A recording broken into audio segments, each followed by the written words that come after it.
Hello friends, अस्सलाम वालेकुम।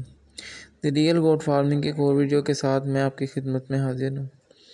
तो जो आज का हमारा टॉपिक है वो है हाइपोथर्मिया, मतलब जो है जानवरों में जो हाइपोथर्मिया हो जाता है सर्दियों के दिनों में, जिसको हम कहते हैं कि ठंड लग गई जानवर को, मतलब कि उसको शदीद ठंड जो उसके इंटरनल जो ऑर्गन्स होती हैं उन पे असर डाल देती है, जिसकी वजह से उसका जो टेम्परेचर है जानवर का, सबसे बड़ी जो उसकी निशानी है हाइपोथर्मिया चेक करने की, कि उसका बॉडी टेम्परेचर 100 के करीब चला जाता है।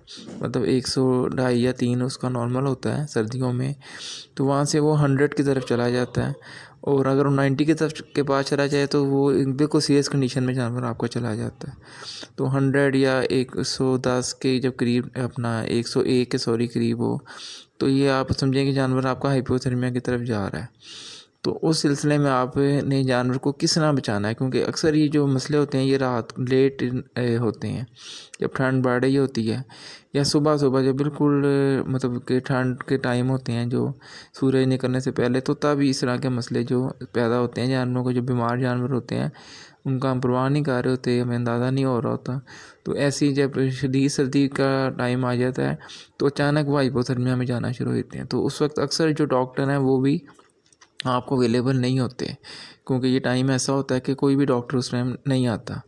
तो ये आपको मैं थोड़ा सा इसमें टिप दूंगा कि आपने इस सूरत में हाल में जानवर को किस तरह रिकवर करना है, उसकी लाइफ को किस तरह आपने सेव करना है। तो सबसे पहले तो आपने उसका टेम्परेचर चेक करना है जब भी आपको जानवर बीमार हो।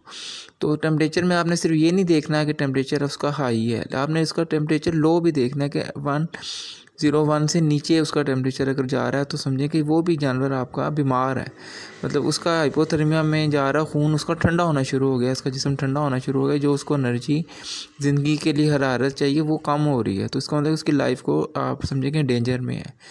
तो उसके लिए जो सबसे पहले मैं आपको बताता हूँ कि आपने क्या करना है। सबसे पहले आपने जानवर को जो इंजेक्शन ये देख रहे हैं, ये इसका नाम देख रहे हैं, डेक्सामेथासोन इंजेक्शन है, ठीक है। इसमें सोडियम फार्मूलेशन में ये होता है, इसमें सोडियम होती है, ठीक है।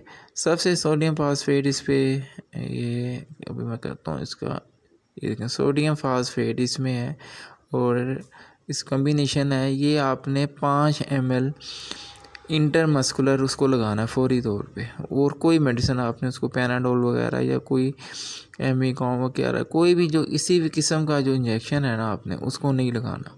सबसे पहले आपने उसको ये डेक्सामेथासोन लगाना है। और ये किस तरह लगाना है, 5 ml आपने ये ले लेना है। और दूसरा मैं इंजेक्शन आपको एक और दिखाता हूँ, 1 मिनट वेट करें ज़रा। हाँ जी, दूसरा इंजेक्शन ये आप देख लें, ये साइनोफोर है। ये बेसिकली विटामिन B12 है। आप कोई भी विटामिन B12 का इंजेक्शन आप मार्केट से ले लें। अगर आपको विटामिन B12 नहीं मिलता तो विटामिन बी का आप ले लें, कंपोजिशन बी में विटामिन बी हो तो वो आप ले लें। मतलब कोई भी 12 या विटामिन बी में कोई आपको मिल जाए, आप एक इंजेक्शन ये ले लें।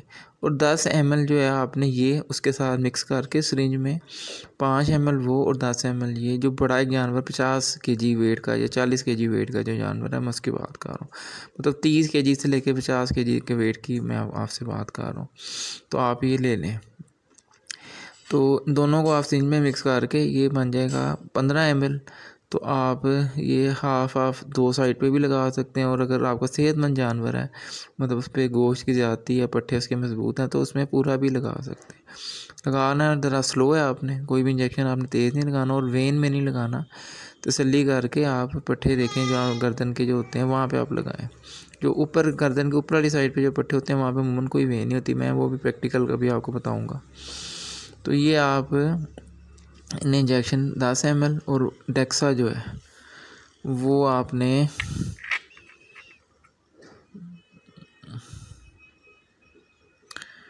ये, ठीक है, ये आपने लगाना है 5 ml। ये इंजेक्शन मैं सर्दियों में सिर्फ यूज़ करता हूँ, क्योंकि गर्मियों में तो इसका कोई काम ज़्यादा नहीं होता। तो ये पुरानी वायल मेरे पास जो पिछले साल की लाया था उनमें से ये आखिरी वायल रह गई हुई है, बल्कि ये भी एंड हो गई हुई है। तो इसलिए इसकी हालत आप देख रहे हैं कि काफ़ी पुरानी है। तो ये सस्ता सा इंजेक्शन है, 30-40 रुपये का आपको अच्छी शॉप से मिल जाएगा। ये दोनों इंजेक्शन विद इन 100 पीस आपके आ जाएंगे। तो ये आप इंजेक्शन दोनों नोट कर लें। ये आपने 5 ml डेक्सा और 10 ml B12 या बी कम्प्लेक्स कोई आपको मिल जाए, उन दोनों को मिक्स करके आपने इंटरमस्कुलर उसको लगा देना जानवर को, ठीक है जी। और उसके अलावा आपने कोशिश करनी है कि कोई गर्म चाय वगैरह जो है ना वो आपको उसको पिला दें जानवर को। तो इससे जब फिर आपने नोट करना है कि उसका टेम्परेचर बेहतरी की तरफ आ रहा है, जब उसका टेम्परेचर 102 पे आ जाए फिर आप उसके अलावा कोई भी उसको एंटीबायोटिक वगैरह अगर आप देना चाहते हैं जो कोई वो उसको आप दें, उसमें जो भी आप यूज़ करते हैं। मैं वैसे रेज़ोमाइसिन भी यूज़ करता हूँ, रेज़ोमाइसिन 10 यूज़ करता हूँ।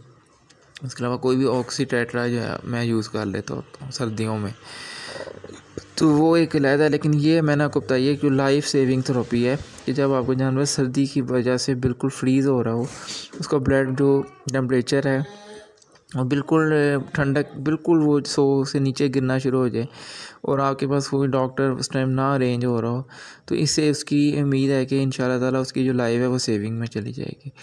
और उसके अलावा आप उसको गर्म स्वेटर भी बना सकते हैं, मतलब किसी भी तरीके से उसके खून को आपने गर्म करना है। उसमें ये 2 इंजेक्शन बहुत मददगार साबित होंगे। और उसके बाद फिर आप उसको बाय माउथ कोई भी चाय वगैरह, नीम गर्म और इस तरह की चीज़ आप उसको पिलाएं और उसको कपड़े से ढक दें अच्छी तरह, किसी स्वेटर से, या और गर्म जगह पे अगर हीटर वगैरह कोई आग है तो वो जला दें, मतलब किसी भी तरीके से उसको आप गर्माइश जो है पहुँचाएँ।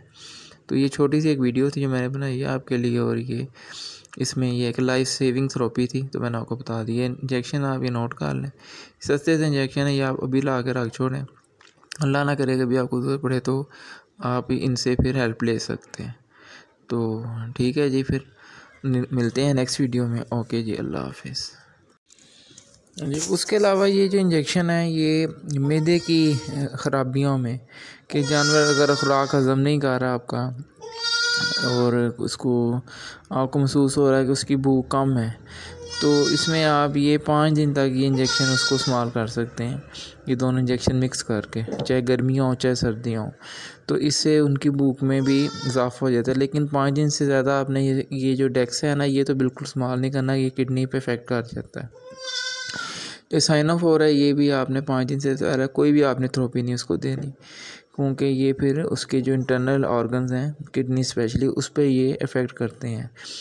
तो उसमें वैसे ये है कि आप कभी भी जो जानवर आपका बदहज़मी की तरफ चला जाए, या उसका मैदा स्लो है, या वो कम खुराक खाता है, तो उस सिलसिले में भी ये दोनों जो इंजेक्शन है बहुत अच्छा काम करते हैं।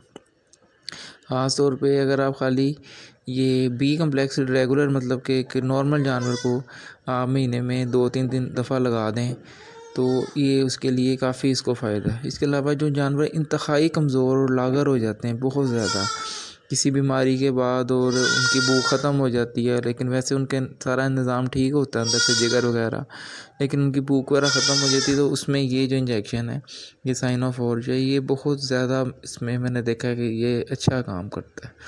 और ये देख रहे हैं इसके ऊपर जो लिखा हुआ है, ये हर किस्म की पट्ठों की कमज़ोरी, खून की कमी और मैदे की बीमारियों और जिगर की ख़राबी में तो ये मुफीद है, मतलब कि इसमें काफ़ी चीज़ें कवर हो जाती हैं। तो मैं ये रेगुलर अपने पास रखता हूँ, और ये जो भी मुझे जानवर लगे कि कम खा रहा है या ये बॉडी इसका वेट स्कोर जो है वो कम ख़राब हो रहा है, तो मैं फिर ये उसको यूज़ करवाता हूँ। लेकिन ये जो डेक्स है ये आपने 5 दिन से ज़्यादा यूज़ नहीं करना किसी भी हालत में, और ये कोशिश करनी है कि सर्दियों में यूज़ करें। लेकिन ये जो साइनोफोर है ये आप गर्मियों में सर्दियों में ईज़ी वैसे भी यूज़ कर सकते हैं आप, इसका कोई साइड इफ़ेक्ट नहीं है।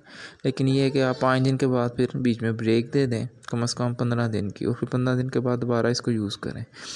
और जो कमज़ोर जानवर हों, बीमार जानवर जो सेहतयाबी की तरफ हों, और तो उनको आप ये डेली बेसिस पे भी 5 ml 15 दिन तक डेली बेसिस पे भी आप लगा सकते हैं।